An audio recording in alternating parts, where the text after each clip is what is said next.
Hello बच्चों, हिंदी कक्षा में आपका स्वागत है। आज हम मुंशी प्रेमचंद जी द्वारा लिखित बहुत ही लोकप्रिय कहानी ईदगाह पढ़ेंगे। ईदगाह कहानी कक्षा 5वीं की पुस्तक रिमझिम में दी गई है। ईदगाह वह जगह होती है जहाँ पे नमाज पढ़ने के लिए लोग इकट्ठा होते हैं। यह कहानी हामिद नाम के बच्चे के बारे में है और उसी के इर्द गिर्द घूमती है। कहानी को शुरू करते हैं।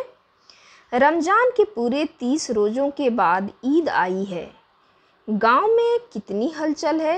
ईदगाह जाने की तैयारियां हो रही हैं। किसी के कुर्ते में बटन नहीं है।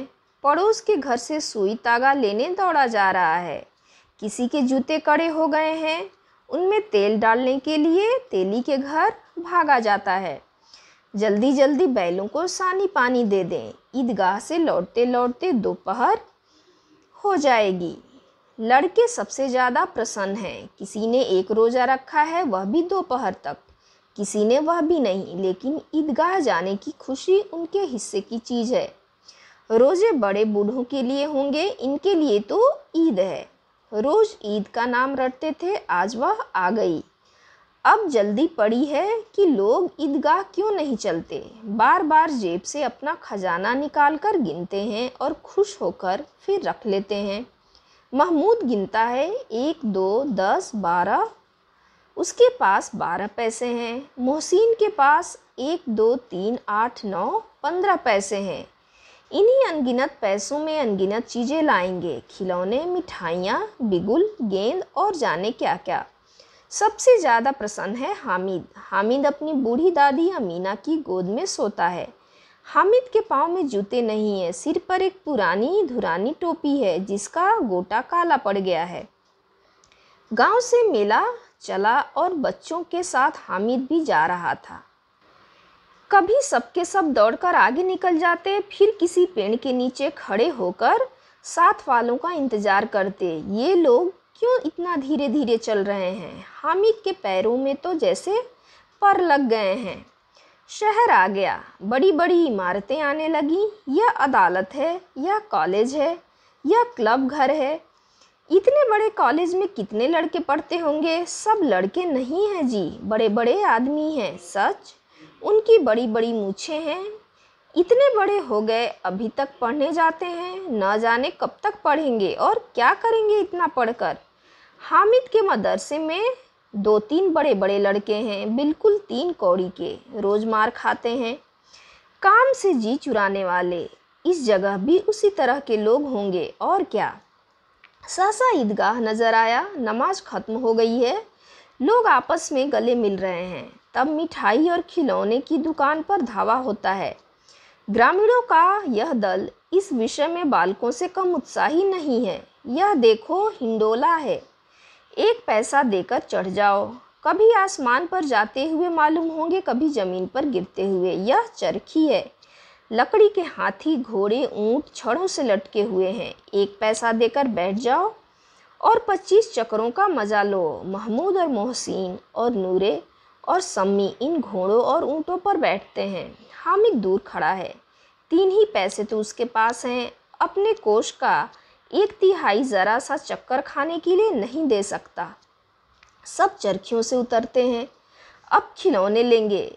इधर दुकानों की कतार लगी हुई है। तरह तरह के खिलौने हैं। सिपाही और गुजरिया, राजा और वकील, भिश्ती और धोबिन और साधु। वाह, कितने सुंदर खिलौने हैं। अब बोलना ही चाहते हैं। महमूद सिपाही लेता है, खाकी वर्दी और लाल पगड़ी वाला, कंधे पर बंदूक रखे हुए। मालूम होता है अभी कवायद किए चला आ रहा है। मोहसिन को भिश्ती पसंद आया। कमर झुकी है मगर मशक रखे हुए है। मशक का मुंह एक हाथ से पकड़े हुए है, बस मशक से पानी उड़ेलना ही चाहता है। नूरे को वकील से प्रेम है। कैसी विद्वता है उसके मुख पर। काला चोंगा, नीचे सफ़ेद अचकन, अचकन के सामने की जेब में घड़ी, सुनहरी जंजीर, एक हाथ में कानून का पोथा लिए हुए। मालूम होता है अभी किसी अदालत से जिरह या बहस किए चले आ रहे हैं। यह सब 2-2 पैसे के खिलौने हैं। हामिद के पास कुल 3 पैसे हैं। इतने महंगे खिलौने वह कैसे ले? खिलौना कहीं हाथ से छूट पड़े तो चूर चूर हो जाए, ज़रा पानी पड़े तो सारा रंग धुल जाए। ऐसे खिलौने लेकर वह क्या करेगा? लेकिन ललचाई हुई आंखों से खिलौनों को देख रहा है और चाहता है कि ज़रा देर के लिए उनके हाथ में ले सकता। खिलौने के बाद मिठाइयाँ आती हैं। किसी ने रेवड़ियाँ ली हैं, किसी ने गुलाब जामुन, किसी ने सोहन हलवा। सभी मज़े से खा रहे हैं। मिठाइयों के बाद अब कुछ दुकानें लोहे की चीज़ों की हैं, कुछ गिलट और कुछ नकली गहनों की। लड़कों के लिए यहाँ कोई आकर्षण नहीं था, वे सब आगे बढ़ जाते हैं। हामिद लोहे की दुकान पर रुक जाता है। कई चिमटे रखे हुए थे। उसे ख्याल आया दादी के पास चिमटा नहीं है। तवे से रोटियां उतारती है तो हाथ जल जाता है। अगर वह चिमटा लेकर दादी को दे दे तो वह कितनी प्रसन्न होगी, फिर उनकी उंगलियां कभी न जलेंगी। घर में एक काम की चीज़ हो जाएगी। खिलौने से क्या फ़ायदा? हामिद के साथी आगे बढ़ गए हैं। सबील पर सबके सब शरबत पी रहे हैं। देखो सब कितने लालची हैं, इतनी मिठाइयाँ ली, मुझे किसी ने एक भी न दी।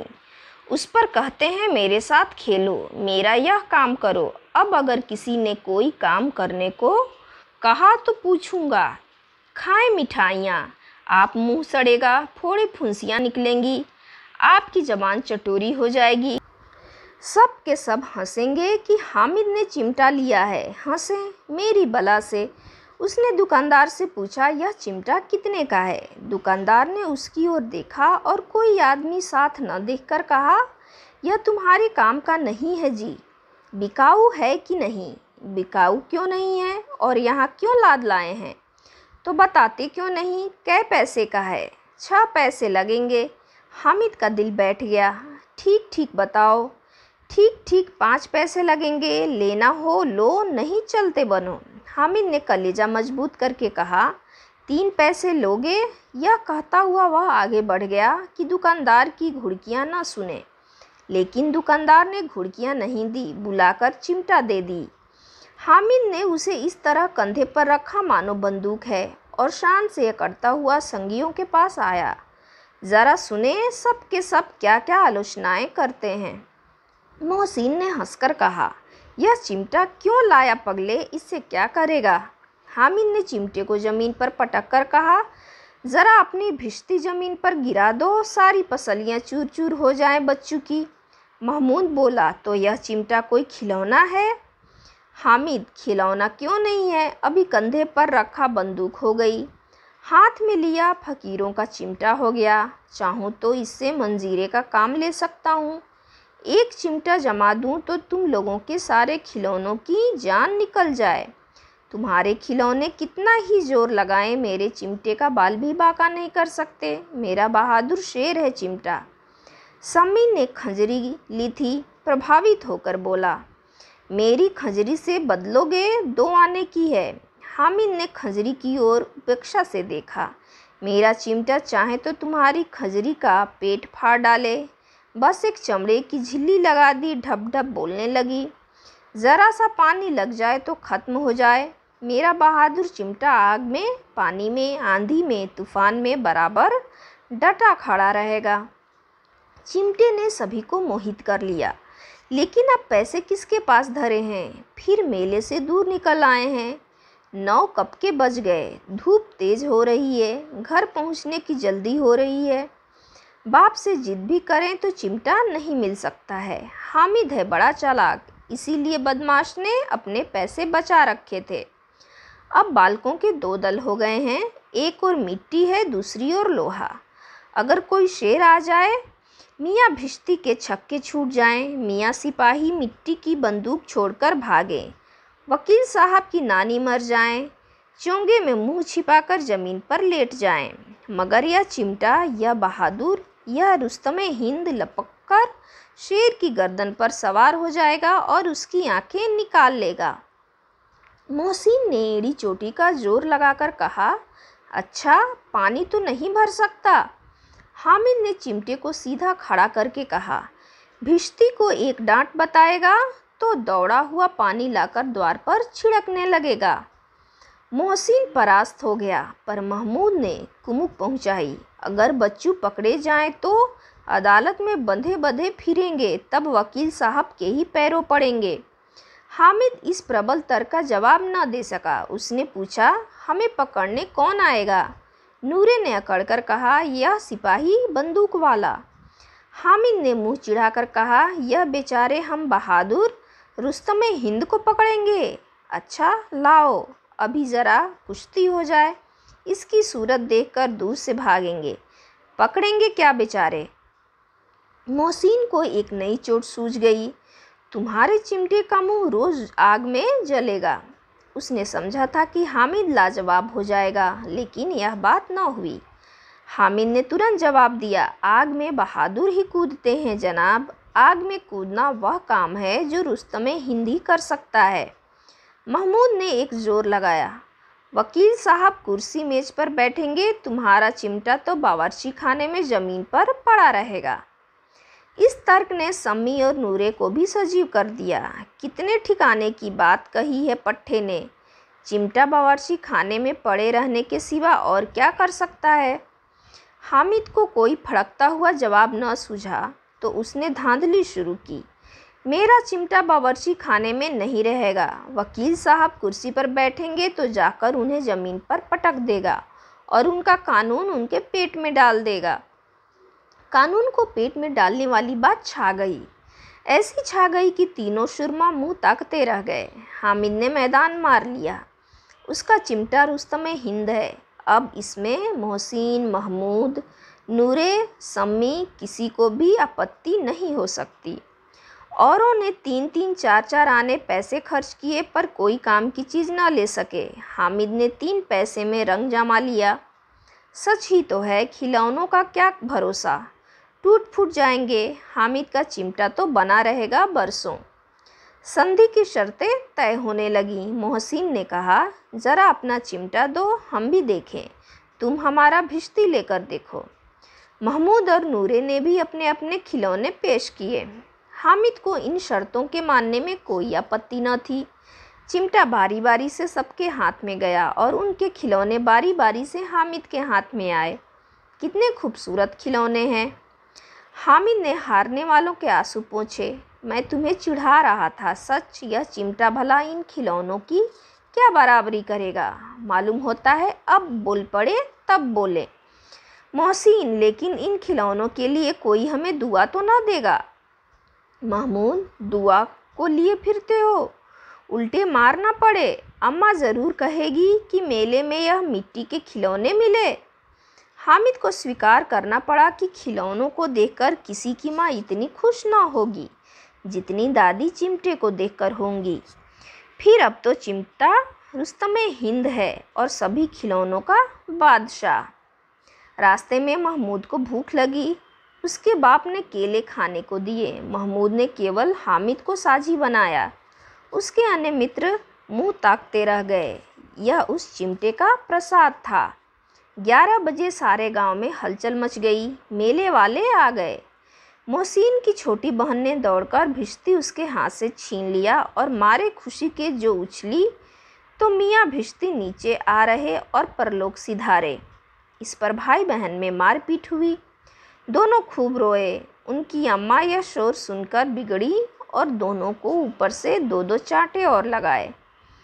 मियाँ नूरे के वकील कांत इससे ज़्यादा गौरवमय हुआ। वकील ज़मीन पर या ताक पर तो नहीं बैठ सकता। दीवार में 2 खूंटियाँ गाड़ी गईं। उन पर लकड़ी का एक पटरा रखा गया। पटरे पर कागज़ का कालीन बिछाया गया। वकील साहब राजा भोज की भांति सिंहासन पर विराजे। नूरे ने उन्हें पंखा झलना शुरू किया। मालूम नहीं पंखे की हवा से या पंखे की चोट से वकील साहब का चोला माटी में मिल गया। फिर बड़े ज़ोर शोर से मातम हुआ और वकील साहब की अस्थि घूरे पर डाल दी गई। अब रहा महमूद का सिपाही। उसे चटपट गांव का पहरा देने का चार्ज मिल गया। लेकिन पुलिस का सिपाही पालकी पर चलेगा।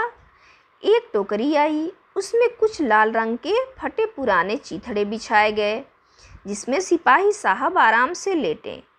नूरे ने यह टोकरी उठाई और अपने द्वार का चक्कर लगाने लगे। उनके दोनों छोटे भाई सिपाही की तरह छोने वाले जागते रहो पुकारते चलते हैं। महमूद को ठोकर लग जाती है। टोकरी उसके हाथ से छूटकर गिर पड़ती है और मियाँ सिपाही अपनी बंदूक लिए ज़मीन पर आ जाते हैं। उनकी एक टांग में विकार आ जाता है। महमूद को आज ज्ञात हुआ कि वह अच्छा डॉक्टर है। उसको ऐसा मरहम मिल गया है जिससे वह टूटी टांग को आनन फानन में जोड़ सकता है। टांग जोड़ दी जाती है, लेकिन सिपाही को ज्यों ही खड़ा किया जाता है टांग जवाब दे देती है। शल्य क्रिया असफल हुई। तब दूसरी टांग भी तोड़ दी जाती है। अब कम से कम एक जगह आराम से बैठ तो सकता है। अब मियाँ हामिद का हाल सुनिए। अमीना उसकी आवाज़ सुनते ही दौड़ी और उसे गोद में उठाकर प्यार करने लगी। सहसा उसके हाथ में चिमटा देखकर वह चौंकी। यह चिमटा कहाँ था? मैंने मोल लिया है। कितने पैसे में? 3 पैसे दिए। अमीना ने छाती पीट लिया। यह कैसा बेसमझ लड़का है कि दोपहर हुआ कुछ खाया न पिया, लाया क्या? यह चिमटा। सारे मेले में तुझे और कोई चीज़ न मिली जो यह लोहे का चिमटा उठा लिया? हामिद ने कहा, तुम्हारी उंगलियां तवे से जल जाती थी ना, इसीलिए मैंने इसे ले लिया। बुढ़िया का क्रोध तुरंत स्नेह में बदल गया। बच्चे में कितना त्याग, कितना सद्भाव और कितना विवेक है। दूसरों को खिलौने लेते और मिठाई खाते देखकर इसका मन कितना ललचाया होगा। वहाँ भी इसे अपनी बुढ़िया दादी की याद बनी रही। अमीना का मन गदगद हो गया। वह रोने लगी। दामन फैलाकर हामिद को दुआएं देती जाती थी और आंसू की बड़ी बड़ी बूंदें गिराती जाती थी। तो यह थी मुंशी प्रेमचंद द्वारा लिखित कहानी ईदगाह। इसके साथ ही यह वीडियो समाप्त होता है। अगले वीडियो में हम फिर मिलेंगे। धन्यवाद।